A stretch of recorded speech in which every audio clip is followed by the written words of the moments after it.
Have you seen your papers? I don't think I have them on me. In that case, we'll have to ask you to come along. Wait, it's possible that, yes.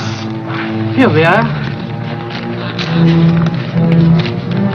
These papers expired 3 weeks ago. You'll have to come along. Halt! Halt!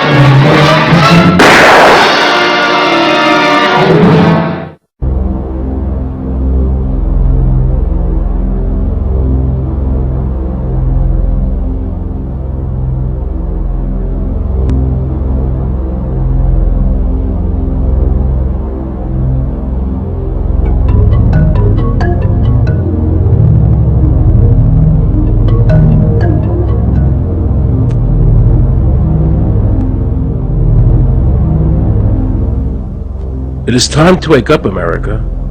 These ID cards are not about defeating terrorism, but they are all about controlling the American people. I arranged an interview with Catherine Albrecht, a leading authority on the RFID chip. Her book entitled Spy Chips is the definitive book on this subject. I wanted to find out just how dangerous these chips are to our liberties. RFID is a technology that uses tiny computer chips the size of a grain of sand or even smaller, hooked up to miniature antennas to transmit information about items at a distance. Back in 1999, Procter & Gamble, Gillette, and MIT got together to find a way to commercialize this technology and make it small enough, make it efficient enough, and make it low cost enough to, essentially, their dream is to put one of these tiny computer chips on every physical item manufactured on planet Earth. The latest technology for identifying people at the point of sale, for identifying people when they make purchases, is actually the implantable chip that you can actually embed directly into human flesh. It's a tiny glass capsule about the size of a grain of rice. It contains an RFID computer chip with a coiled antenna, and it can transmit information also at a distance. Homeland Security folks, the Department of Defense, and others have expressed an interest in being able to more closely monitor the U.S. populace, and one way to do that, of course, would be being able to determine who buys what and where they take those things.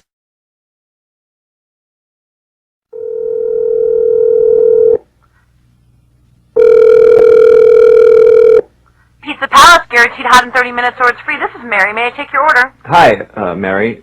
Yes, I'd like to order. Is this Mr. Kelly? Yes? Thank you for calling again, sir. I show your national identification number is 610-204-999-8-45-54610. Is that correct? Yes.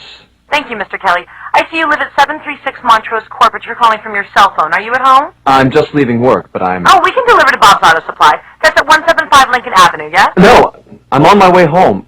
How do you know all this stuff? We just got wired into the system, sir. Oh, well, I'd like to order a couple of your double meat special pizzas. Sure thing. There'll be a new $20 charge for those, sir. What do you mean? Sir, the system shows me that your medical records indicate that you have high blood pressure and extremely high cholesterol. Luckily, we have a new agreement with your national health care provider that allows us to sell you double meat pies as long as you agree to waive all future claims of liability. What? Do you agree, sir? You can sign the form when we deliver, but there is a charge for processing. The total is $67 even. $67? Well, that includes the delivery surcharge of $15 to cover the added risk to our driver of traveling through an orange zone. I live in an orange zone? Now you do. Looks like there was another robbery on Montrose yesterday. You could save $48 if you ordered our special Sprout Submarine combo and picked it up yourself. Comes with tofu sticks. Those are very tasty, sir. Good value, too. But I want double meat. Well, I'm sure you can afford the $67 then. You just bought those tickets to Hawaii. They weren't cheap, eh? Oh, but I see you checked out the budget beach bum at the library last week. Up to you, sir. All right. I'll get the Sprout subs. Good choice, sir. Gotta watch that waist if you're hitting the beach, eh? 42 inches. Wow. Man, I'd say tofu and Sprouts is, like, required. That's how much? Just between you and me, there's a $3 off coupon in this month's Total Men's Fitness magazine. Your wife Betty subscribes to that, right? Anyhow, clip that and it's $19.99 even. Whoa, looks like you maxed out on all your credit cards. Bring cash, okay? Can a microscopic tag be implanted in a person's body to track his every movement? There's actual discussion about that. You will rule on that, mark my words, before your tenure is over. Can brain scans be used to determine whether a person is inclined toward criminality or violent behavior? You will rule on that. I'm now a kindergarten teacher, so I'll be nice. You don't have to be. I wanted to ask you, friends of ours that live in France have a medical card, and there is a chip on it that has all of their medical information from birth to whatever age they are. That scared me, frankly, because I said to them, well, how do you want the government knowing all of your business from cradle to grave? I believe our country was founded on independence, and I think we can all agree on this, whether you're Democrat or Republican. I think it's important that we have privacy between our doctor and our health records, and it shouldn't be shared with the government. Governor Dean? And if you could tell me under what moral jurisdiction the Constitution allows you to do that. The interesting thing about this is one of the biggest problems in medicine was just raised in the last question. It's sort of like the psychiatry patient asking the really tough one on their way out the door so nobody can deal with it. This is a huge issue, and it's much more than about just this health care bill. The president put in a lot of money in the stimulus package to advance medical records, so that if you get sick in some place that's 1,000 miles from your home, you can get, if you have the chip, you can carry the records with you. They can stick it in a computer. They can know all your situations. If you get been in a terrible car accident and you can't tell them anything, you have that. The doctor has the information. They know if you're on some kind of medication, etc. That's important. So what guards are there against the privacy? So there is no really good answer to this, because in this information age, there's going to be, and there already is, more information available than most of us, at least in my generation, didn't grow up on Facebook, would ever be comfortable in having in other people's hands.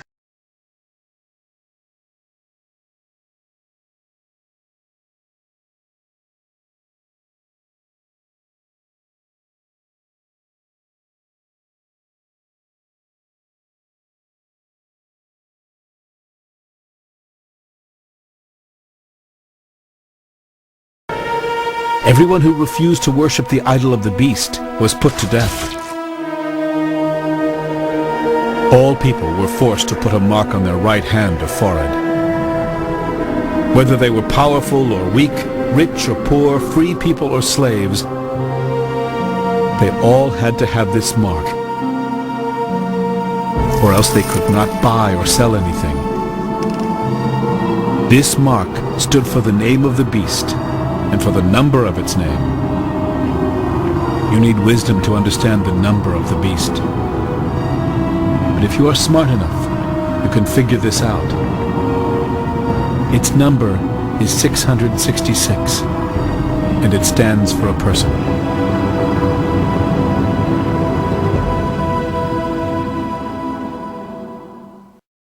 The implant microchip will store data information such as fingerprint, footprint, eye scan, DNA genotype, financial status, and personal history.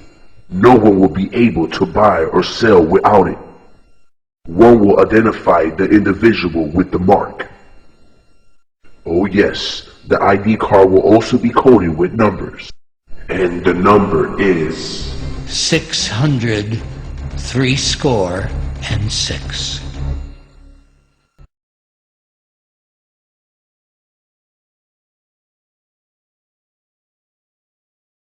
The hybrid of the two of these products, being Digital Angel and Verichip, is what we call PLD. PLD should be in prototype form by the end of this year, by December of 2002.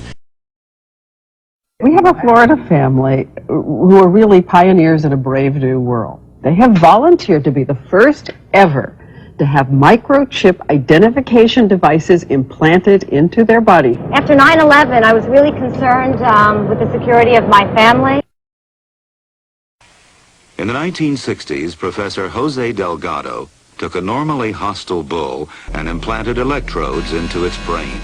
Electrodes that could be activated by a radio transmitter. His objective was to see if stimulation of the bull's midbrain could short-circuit the rage signals. stopping the bull before it reached the matador. After the bull had recovered from the implantation and in mid-charge, the button was pressed. The bull's aggression ceased instantly. A clearer experiment was performed with cats. In this classic example, the hypothalamus, the rhythm maker, was implanted with electrodes. Could it be responsible not just for rhythms, but also for rage? The switch is turned.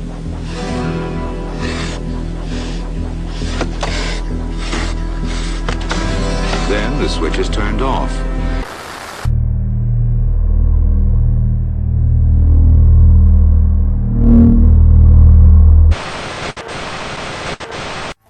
Science fiction became reality today. The Food and Drug Administration approved a computer chip that's implanted into people. You've seen it before, right out of Hollywood. It's maybe a little uncomfortable. A microchip inside the body. A hidden, high-tech identification tag. Finally from us this evening, technology on the cutting edge. We were interested today to hear that more than 100 law enforcement officials in Mexico are having microchips implanted in their arms. The chips allow a person to be scanned, sort of like a cereal box at the supermarket checkout.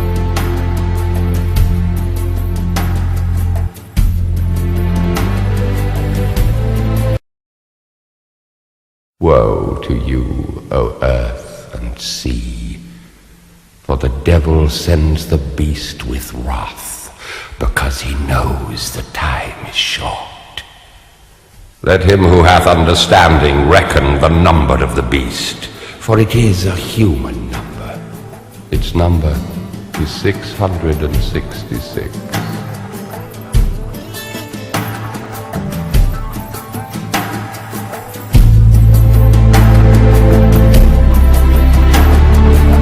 Can a microscopic tag be implanted in a person's body to track his every movement? There's actual discussion about that. You will rule on that, mark my words, before your tenure is over.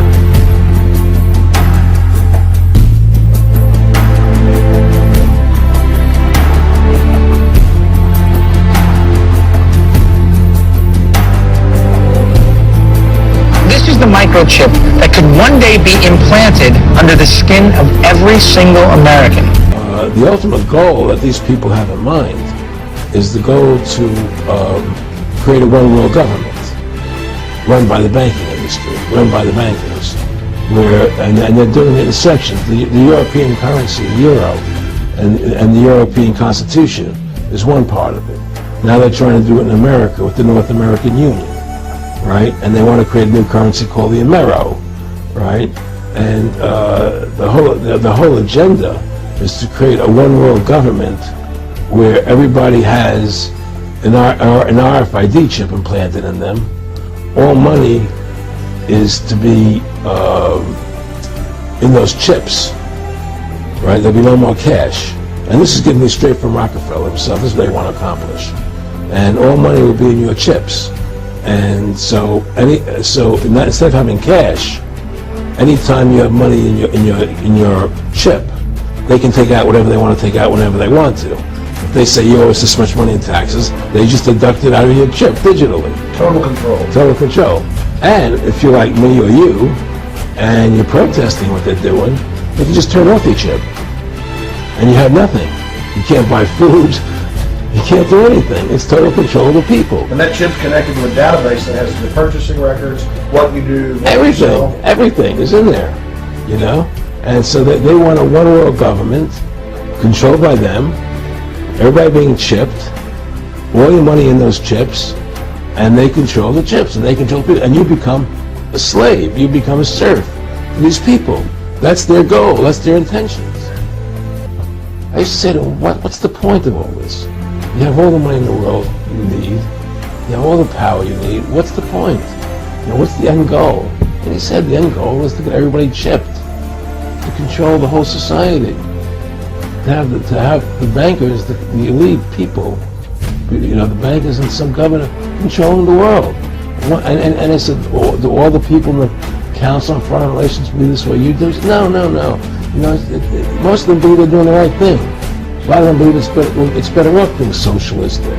You know, we have to convince people that capitalism that socialism was really capitalism.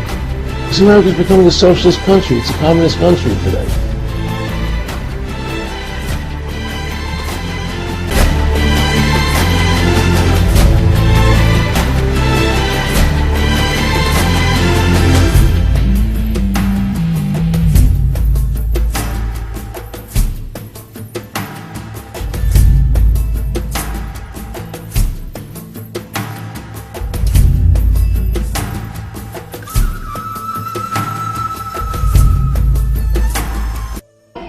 While you were sleeping, everyone in the city was installed code. It was a brilliant idea by Dr. Cocteau that an organically bioengineered microchip be sewn into the skin. Sensors all over the city can zero in on anyone at any time. I can't even conceive a visual of what you police officers did before it was developed. We work for a living. This fascist crap makes me want to puke. What do you think you're scratching, caveman? You really think we'd let you go without control? Your code was implanted the second you thawed. Why didn't you just shove a leash up my ass?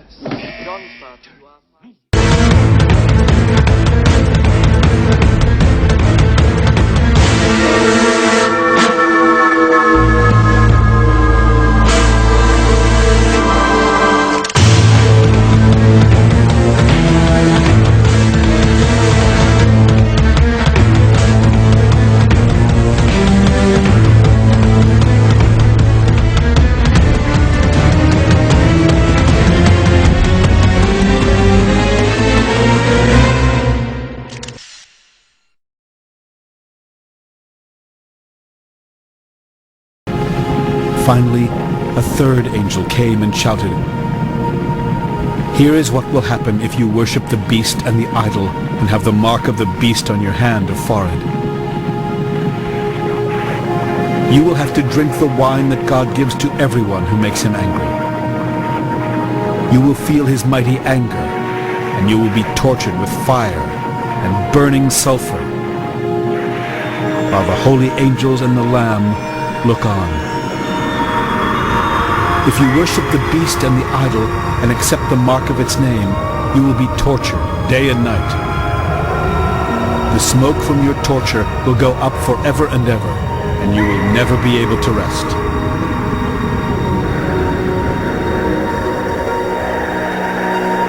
God's people must learn to endure. The first angel emptied his bowl on the earth.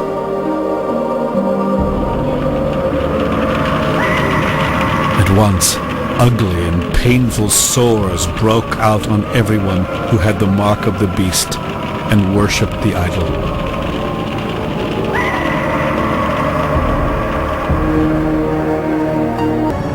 And because of their painful sores, they cursed the God who rules in heaven.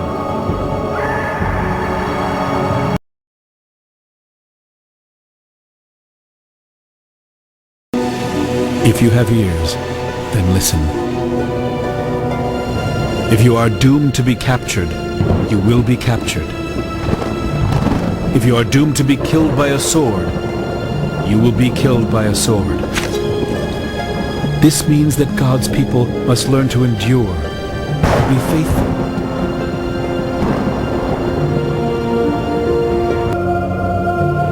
I saw thrones, and sitting on those thrones were the ones who had been given the right to judge.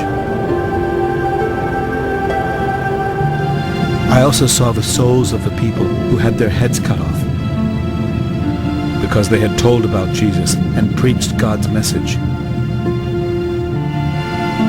They were the same ones who had not worshipped the beast or the idol, and they had refused to let its mark be put on their hands or foreheads. They will come to life and rule with Christ for 1,000 years. These people are the first to be raised to life, and they are especially blessed and holy.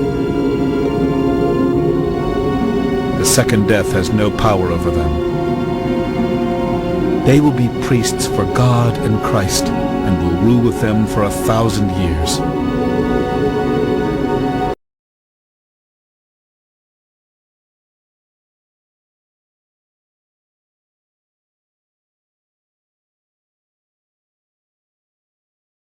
Something has to change, though. They have to find a better way to identify the bad guys, or the rest of us are going to stay home and watch the world go by on televisions. But we need some system for permanently identifying safe people. Most of us are never going to blow anything up, and there's got to be something better than one of these photo IDs, a tattoo somewhere maybe. The Saudis used an American device to scan the eyes of travelers. I wouldn't mind having something planted permanently in my arm that would identify me. If we don't do something, people are going to stop flying. If they stop flying, and I don't go to the Giants games, it means the bastards have won.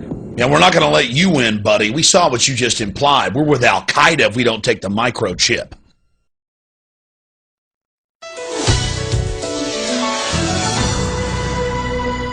In medical news tonight, a chip the size of a grain of rice could save your life. Now, what happens if you're in a bad accident and can't communicate with emergency workers and doctors? New microchip technology now makes it possible for the emergency room staff to find out about your medical history at the touch of a computer key. Hi, Dr. Hamaka. We're going to check your scan today, okay? Harvard Dr. John Halopka says this radio frequency identification chip may solve that problem. He had it implanted in his right upper arm. A scanner reads an identification number. Those 16 digits are then entered into a secure website where his medical history is stored. EMT worker Brian Orsatti says the chip could help emergency workers. VeriChip, subsidiary of publicly traded Applied Digital, has added Tommy Thompson to its board of directors. The company hoping the former Health and Human Services Secretary can help accelerate the use of RFID for healthcare and security applications. Joining us to discuss the future of RFID and his plans for VeriChip, Tommy Thompson, former Health and Human Services Secretary, and Scott Silverman, Chairman and CEO of Applied Digital. Gentlemen, thank you very much for being with us. Well, thank you. It's an honor to be on your program. Mr. Thompson, I'll start with you. We're doing a poll today. Would you have one of these things implanted in your arm or, I don't know, under your scalp or wherever you put it? You put it in your right arm, and it's very small, and it doesn't bother you at all, but it certainly is going to allow you to identify who you are, protect your child. If you have a new child that's born in a nursery, you can protect that child from having somebody walk off with it. You can also protect your loved ones in a nursing home so that you can put a bracelet on and identify that individual and be able to find that individual if that person wanders away. But I certainly would.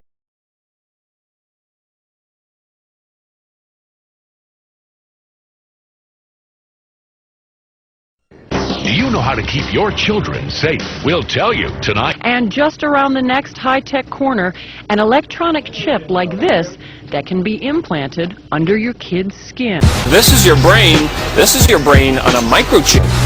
Scientists say they'll now be focusing on linking the microchip with the human brain to see how well it can control artificial limbs and restore brain function.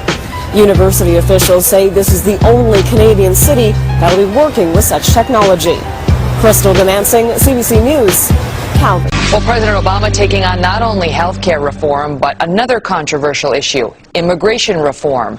And a key meeting at the White House tomorrow could be the first step toward that reform and for some very big changes for every American worker.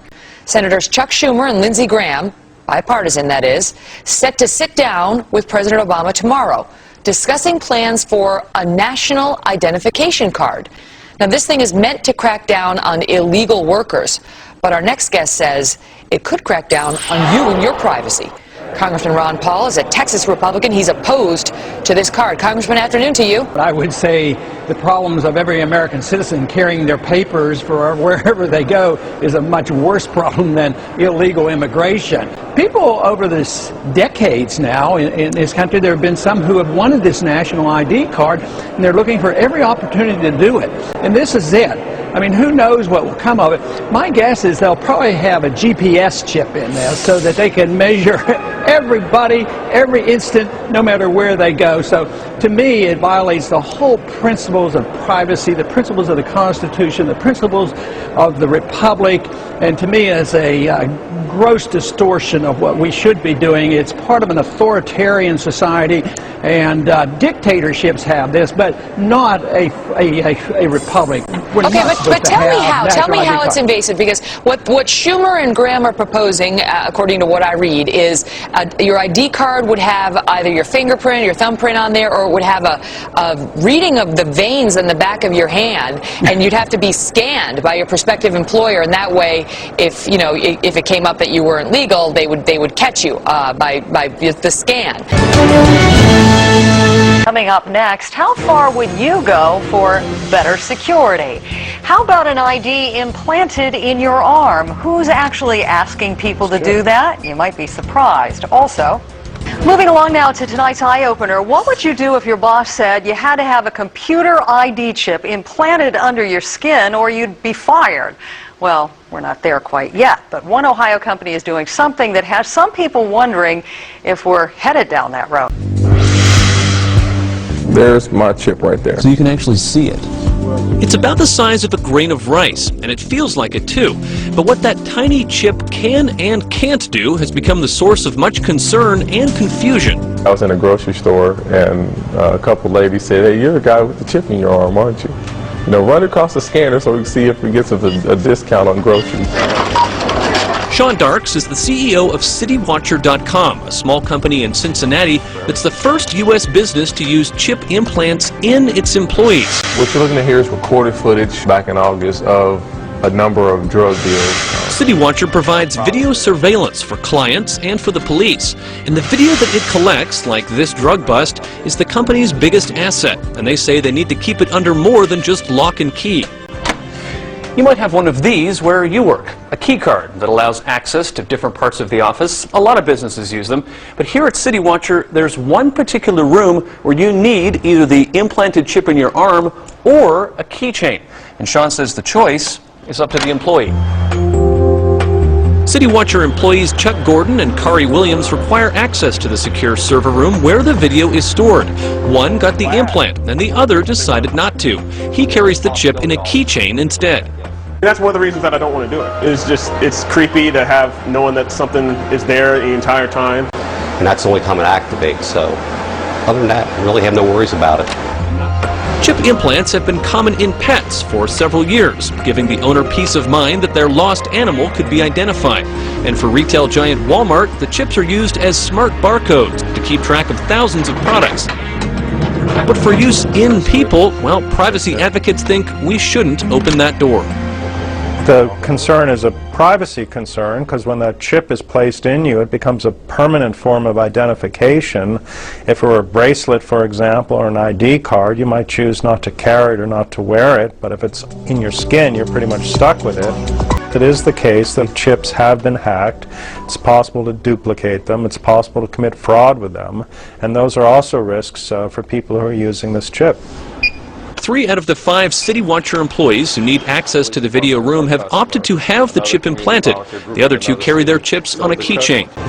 Like it or not, we're in that brave new world, and it might not be long before your boss is literally getting under your skin. Daniel Seberg, CNN, Cincinnati. More now of our special coverage here tonight, life in the U.S. in 10 years' time. You're rushed to a hospital, unconscious with no ID or medical history, but thanks to a microchip under your skin, it's all there. Science fiction 20 years ago, but a biometric reality today. The technology is based on answering one simple question. Am I who I say I am? Already, fingerprints and iris scans verify passenger identities at airports. Within 10 years, that technology may be even more widespread. And at the Jewel Osco grocery store in Chicago, some customers pay using their fingerprints. No paper or plastic. You don't really need anything other than your hand, and you already got that with you.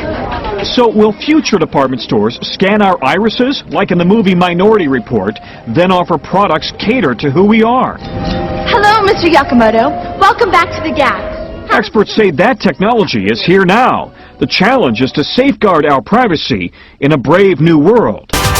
You've probably heard the term RFID chips, radio frequency ID. They can be used to track almost anything. They put them in clothes to keep people from stealing them. They can also be put in along people so that the people, others will know where they are. And now one of the country's largest school districts has started to use this technology with its students.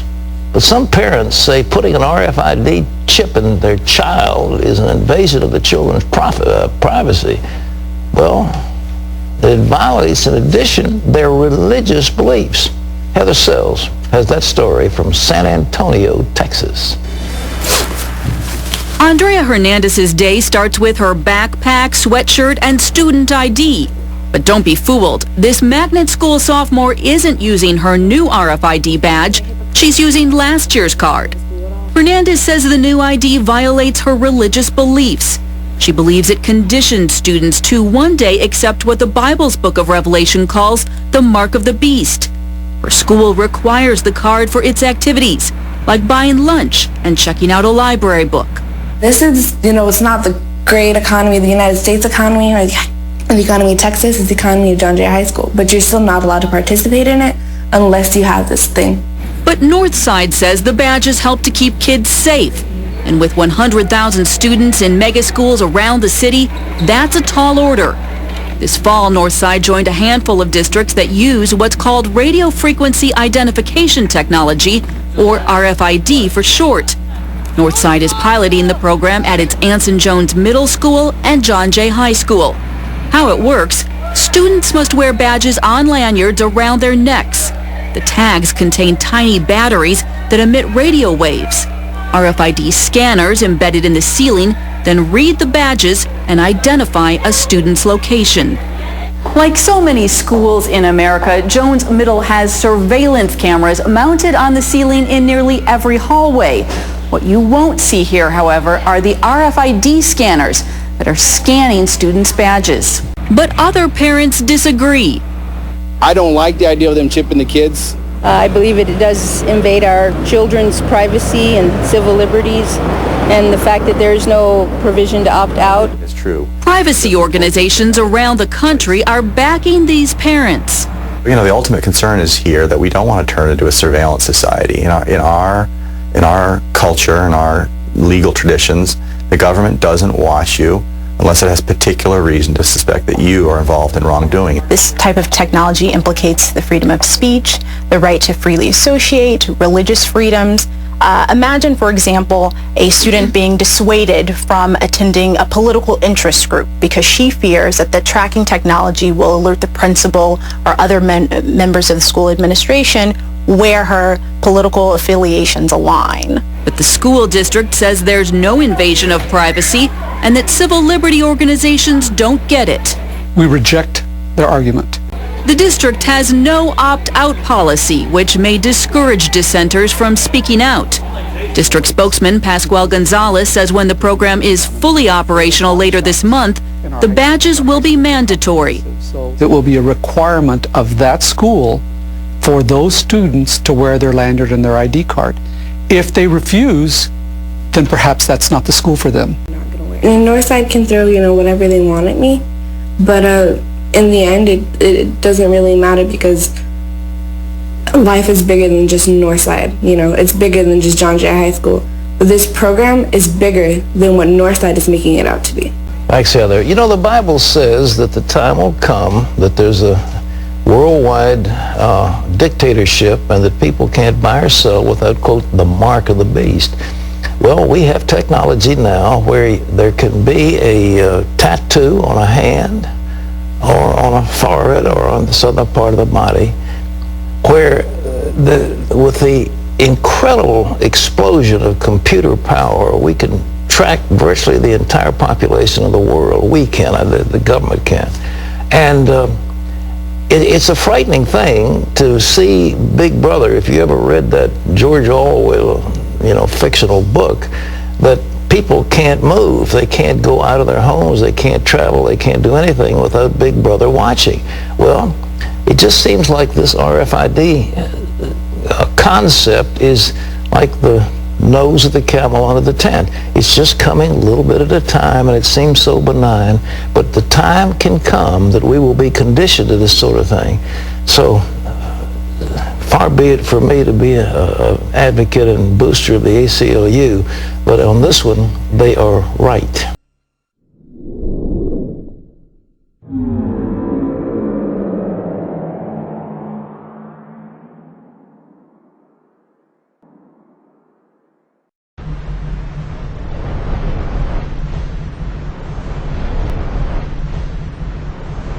Way the Antichrist will be able to identify those who believe in Jesus Christ as Savior during those final fateful days just before Christ returns to earth. The only ones who will have an adequate reason to reject this number will be those who will not worship the Antichrist. For they will know that receiving it will mean they cannot be saved. God predicts the fate of those who reject the Antichrist number. Most of them will be martyred. John speaks of these martyrs standing before God's throne. And I saw something like a sea of glass mingle with fire, and those who have the victory over the beast, over his image, and over his mark, and over the number of his name, standing on the sea of glass, having harps of God. The sea of glass is a symbol of the peace and serenity of these martyrs who have come through the fire of trials and now stand in the Lord's presence in heaven. They have achieved the victory of eternal life with Him. Can a microscopic tag be implanted in a person's body to track his every movement? There's actual discussion about that. You will rule on that, mark my words, before your tenure is over. Can brain scans be used to determine whether a person is inclined toward criminality or violent behavior? You will rule on that.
This is really what I mean by a transformation of the relationship between user and device.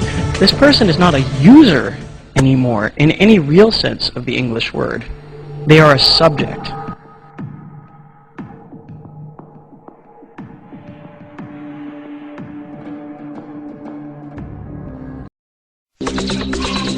A city evolves. Ancient Babylon, ancient Rome, 18th century London. Urban civilization is evolving.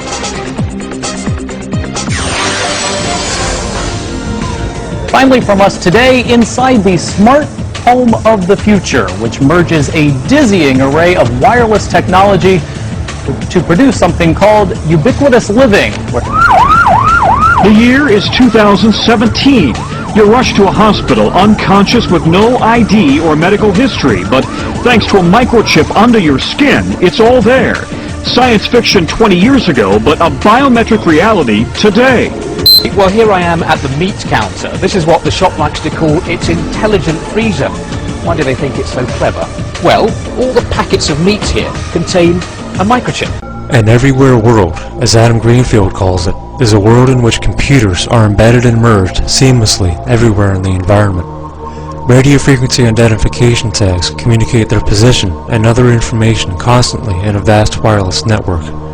Everyday objects become searchable as if they were part of an interconnected World Wide Web.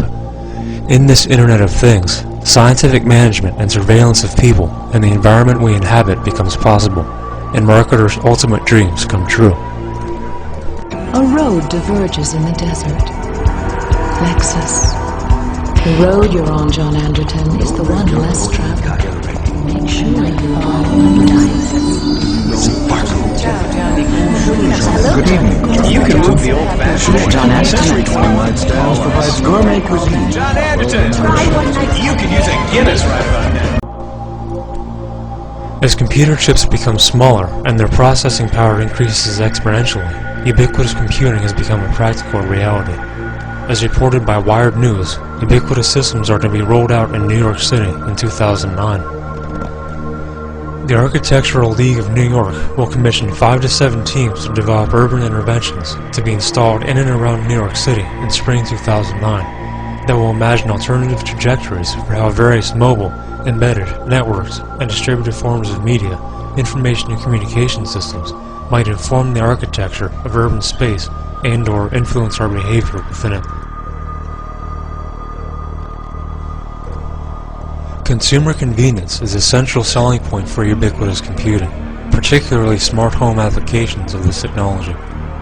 Finally from us today, inside the smart home of the future, which merges a dizzying array of wireless technology to produce something called ubiquitous living, where access to the web is available anywhere, anytime. In Seoul, South Korea, our Jo-hee Cho visited the U-Home. Not too far off in the future, perhaps within several years, your home, your kitchen, your living room, your bathroom will be interactive. A screen in your kitchen will show a list of packages that arrived while you were out. Your refrigerator will recognize what you put in it and keep track of how much of it is left. It will even recommend recipes. Today's recommended dish is ceviche. If you're a bad cook, just follow instructions. Boiling the red. The dining room table will know you as well. So this is the art of customized user recognition. The table will basically go up and down depending on my height.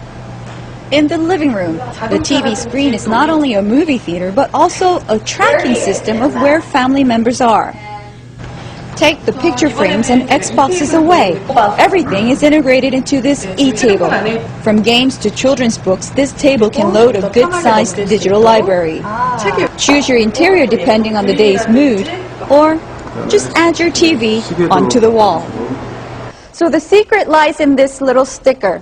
This is called an RFID chip. It can be put on me or on my mobile phone, and it basically recognizes my preferences. What kind of books I like to read, what kind of music I like to listen to, my whole medical history. This is basically who I am. And whether this is a good thing or not, we are at the footsteps of a whole new generation of future lifestyles.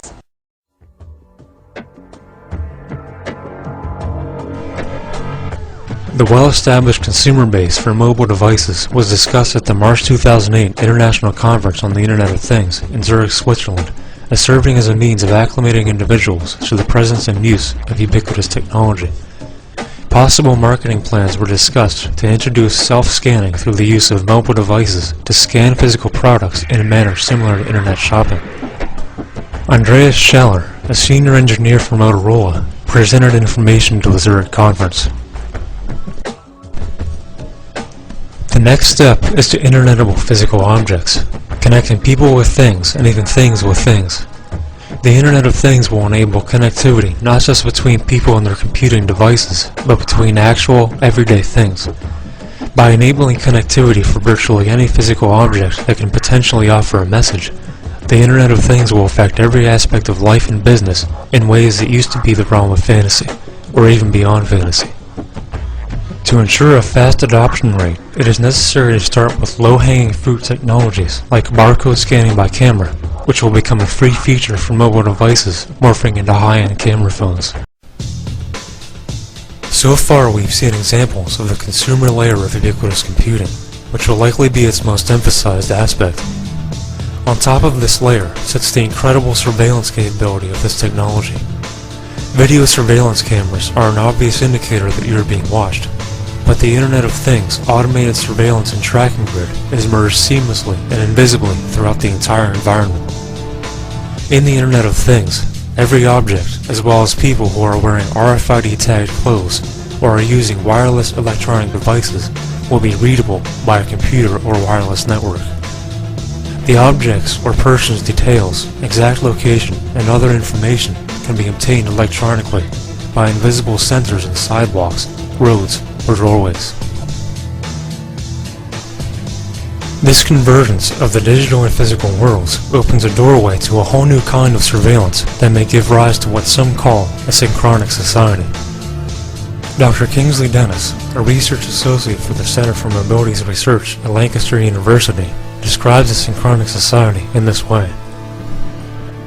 The development of increasingly sentient smart environments will go some way towards creating a more systemic relationship of interconnections and interdependencies between humans, objects, machines, and locality. Here, the emphasis is on an embedded sensory world that will influence and fundamentally alter social practices. Such a cyber-nomadic landscape has been defined by three primary forces of physical-digital fusion: the augmented self and digitally catalyzed masses. Ultimately, Dennis sees this technology creating a heavily surveilled population inside a global information gridlock that will be nearly impossible to escape.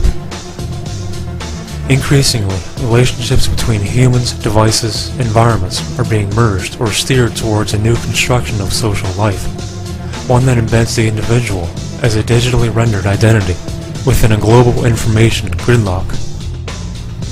If such an irreversible shift is made towards digitally rendered societies, this would arguably lock in a form of monitored controlled society. With such predictions of an increasingly censored and enmeshed global system, it is difficult to see how living off the net will be a choice in the near future.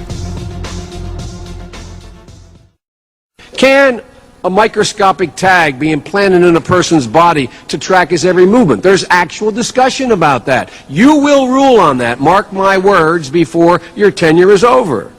Can brain scans be used to determine whether a person is inclined toward criminality or violent behavior? You will rule on that. Major computer companies and corporations have foreseen the rising trend of ubiquitous computing for many years. Intel's president, Paul Artellini, announced recently that the next 4 decades would be about ubiquitous computing encompassing every aspect of daily life. In a February 2000 document from Hewlett-Packard's Internet and Mobile Systems Laboratory, we find that Packard wants to make people, places, and things web-present. The document details the infrastructure of the Internet of Things. Our goal is a bridge between the World Wide Web and the physical world we inhabit. It also includes the ability to provide people, places, and things, electronic or otherwise, with a web resource that is used to store information about them, and which is automatically correlated with their physical presence. And even the citizens of the EU, when they go and ask their own government, their own representative elective government whose salaries they pay, are you tagging our currency? The answer they get is, well, we won't discuss that with you. All right. The plan for RFID ultimately is to use it to replace the barcode. Let me tell you why it's important that RFID would replace the barcode. It was introduced in the 1970s, and there was very kind of slow adoption. People were kind of slow in the uptake picking up the barcode until one company came along in the 1980s, in fact 1984 rather prophetically, Walmart, which at that time was the 400-pound gorilla as opposed to the 800-pound gorilla it now is, but it was still a big company. Walmart issued a mandate to its suppliers and said, if you want to sell products to us here at Walmart, from henceforward, from this moment on, you will put a barcode on it, or we'll simply stop carrying your products and we'll buy your competitors' products. And I'm sure they'll be happy to put a barcode on there. And almost single-handedly and almost overnight, Walmart drove the adoption of the barcode to the point where now, it's hard to find anything that doesn't have a barcode on it. In fact, even patient wristbands now have barcodes on them, and blood samples in hospitals now have barcodes, and little ankle bracelets on babies now have barcodes. So we've really kind of gone way to the extreme of using barcodes on lots of things. Well, since I last addressed this audience in this room, Walmart issued a new mandate. And its new mandate is you will verily use RFID. And if you don't, we won't carry your products. So they did that last summer. They told their 100 top suppliers, these are the companies that buy products in every single one of our homes, of that I'm virtually certain unless you live in a tent. They told those top suppliers that they will begin using RFID on crates and pallets. If you go through the get-rich-quick investment schemes, you will see that people are saying RFID is the greatest thing since sliced bread. Invest in this technology and you'll be rich because everybody's signing up for it. You will see that entire factories and production facilities have been springing up around the world to produce massive numbers of these chips and antenna combinations. I mean, when was the last time you read like a logistics supply side journal? I mean, it's just not something that average people hear about. But if you know anybody who works in retail on the logistics or the executive side and you ask them about RFID, they'll immediately say, oh yeah, oh we're on board with that, oh sure, we're not behind the times, we're up with that, yeah. And, I mean, we're talking everybody from book publishers to consumer product goods manufacturers, clothing manufacturers, food manufacturers across the board. This picture, remember I told you if you put them in the microwave, they burn? They really do burn. This is an RFID tag. This is a fairly good size, and it's about this big. And this is after like 3 seconds in the microwave. This is not 20 minutes. This is literally 3 seconds. I put it in and I hit 5 seconds, and long before I got there, it was like in flames. So your choices, if you want to deactivate an RFID tag, is you can kind of stand there puzzled, waiting for it to do whatever it does, which, this is the only one on the planet, by the way. So you can stand there doing that, or you can do this. But there's really not a lot of options for consumers to deactivate RFID tags. So really your only choices are remove it. You could cut the antenna off the chip. You can't really crush it. Water doesn't affect some of these. Some of these can go through industrial laundering processes and not be destroyed. So we don't have a lot of options for killing chips. Well, so the next day, I'm giving a talk in Germany. Giving a talk to a crowd about this size. And I'm showing these tagged Pantene shampoo and the tagged Gillette products, and everybody's, aghast. We have a little reader device, kind of like this, hooked up to the computer. We've got a PowerPoint, and I'm holding them. And as I hold them one by one, the numbers appear up on the screen. So people are going, yeah, wow, there really is a number in there. Well, on a whim, one of the people up there on the stage with me, part of this privacy group I was working with, said, well, next they're going to be putting these in our loyalty cards, our little frequent shopper cards. And he pulls out the payback card. I love this name. It's the German Metro reward card. It's called the payback card. And he says, yeah, right, next they're going to put it in there. And he holds it up to the reader device, and I will be dipped if a number did not appear on screen. Now, what we found out was they had actually hidden an RFID tag and an antenna in people's shopper cards. And they were tracking people, not just products. And in fact, not only were they tracking people, but they were tracking people from what we could tell as they entered and left the store through those portal devices that they had in the doorway to make sure you weren't stealing the products. They were tagging people right through their wallets, right through their purses. and identifying people. Now, we were scandalized. In fact, what you see at the right here is an X-ray, so you can actually see the antenna going around and around on there. And in fact, people were so upset about this that they forced a recall. It turned out 10,000 people had been given this. And when I heard that, I went, okay, well, now I know why IBM is calling these people guinea pigs. So they went into just a regular community, to the regular community grocery store, and were using it to treat people as basically lab rats for their technology. So now the other thing was, another sort of scandal that I uncovered this past year was something called Frontline Expo. And what it is it's a trade show where the people who do the supply side stuff, those reader devices you saw, that's where they sell that. So they do all the barcode inventory control management for the people who have to comply with that Walmart mandate. And it looks like this. It's a sort of medium-sized conference. And you'll see, folks there from Philips and IBM and ADT, the people who do home security and other things. And I'll tell you, I do not know personally of any retailer in the United States that is admitting to openly using RFID. Now that's actually really good news, because what it means is that if we find it, if you actually find it being done, then that's big news. And in fact, it's big news in sort of a scandalous way that they will have to either explain themselves or back away from it. If you have ears, then listen. If you are doomed to be captured, you will be captured. If you are doomed to be killed by a sword, you will be killed by a sword. This means that God's people must learn to endure, be faithful.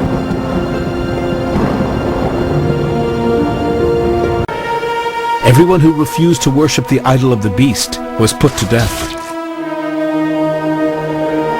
All people were forced to put a mark on their right hand or forehead. Whether they were powerful or weak, rich or poor, free people or slaves, they all had to have this mark, or else they could not buy or sell anything.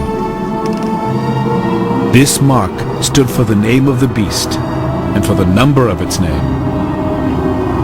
You need wisdom to understand the number of the beast. But if you are smart enough, you can figure this out. Its number is 666, and it stands for a person.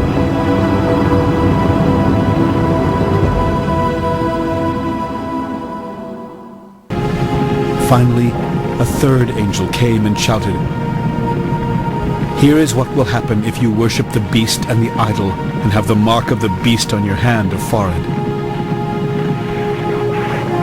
You will have to drink the wine that God gives to everyone who makes him angry.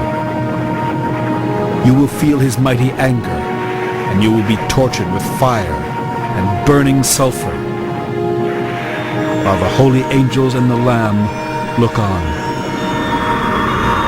If you worship the beast and the idol and accept the mark of its name, you will be tortured day and night. The smoke from your torture will go up forever and ever, and you will never be able to rest."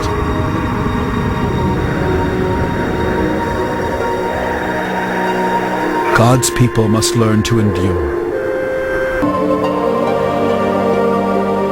The first angel emptied his bowl on the earth.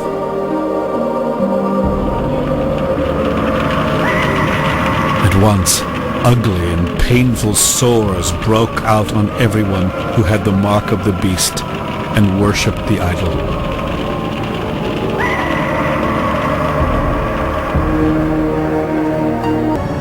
And because of their painful sores, they cursed the God who rules in heaven. I saw thrones, and sitting on those thrones were the ones who had been given the right to judge.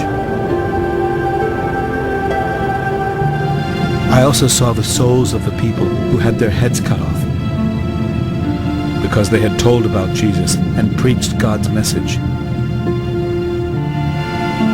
They were the same ones who had not worshipped the beast or the idol, and they had refused to let its mark be put on their hands or foreheads. They will come to life and rule with Christ for 1,000 years. These people are the first to be raised to life, and they are especially blessed and holy. The second death has no power over them. They will be priests for God and Christ and will rule with them for 1,000 years. Yes, God will make his home among his people. He will wipe all tears from their eyes, and there will be no more death, suffering, crying, or pain. These things of the past are gone forever. I will freely give water from the life-giving fountain to everyone who is thirsty.